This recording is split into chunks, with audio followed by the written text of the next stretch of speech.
30 ఏళ్ల సుదీర్ఘ విరామం తరువాత కూడా అతడు తన మొదటి ప్రేయసిని ఇట్టే ఆనవాలు పట్టగలడు.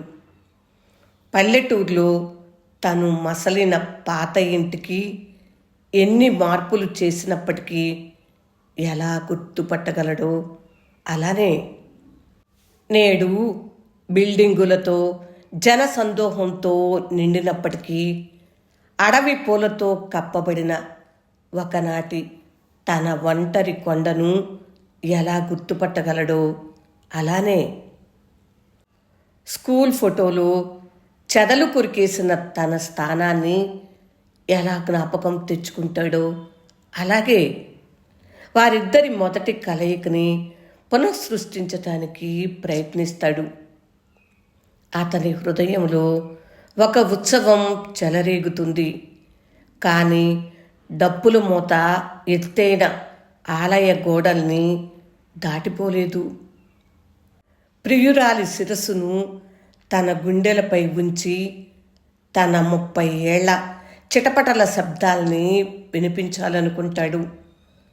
ఆమె స్వర్గ నరకాల్ని స్పృశించి ఆగ్రాణించాలనుకుంటాడు. వారిద్దరి మధ్య ఒక సముద్రం అడ్డుగా ఉంది.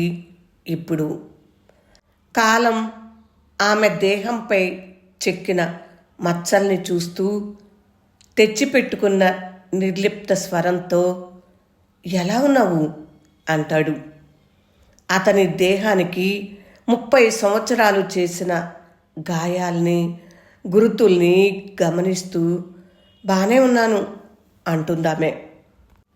ఒకదానితో మరొకటి మాట్లాడాలని ప్రయత్నించే శవపేటికల్లోని మృతదేహాల్లా వారిద్దరూ ఉక్కిరిబిక్కిరి అవుతారు.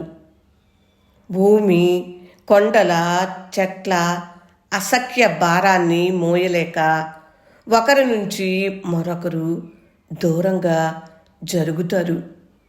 వారిద్దరి మధ్య ఒక సముద్రం, ఒకే ఒక్క సముద్రం మాత్రమే ఉంది. వారిద్దరి మధ్య ఒక సముద్రం, ఒకే ఒక్క సముద్రం మాత్రమే ఉంది. రీయూనియన్ సచ్చిదానందన్ కవితకు బొల్లోజు బాబా అనువాదం విన్నారు కదా. ఈ కవిత గురించి చెప్పాల్సిందేం లేదు, స్పందించటం మినహా. ఇలాంటి కవితల కోసం ఛానల్కి వచ్చేయండి. Thank you.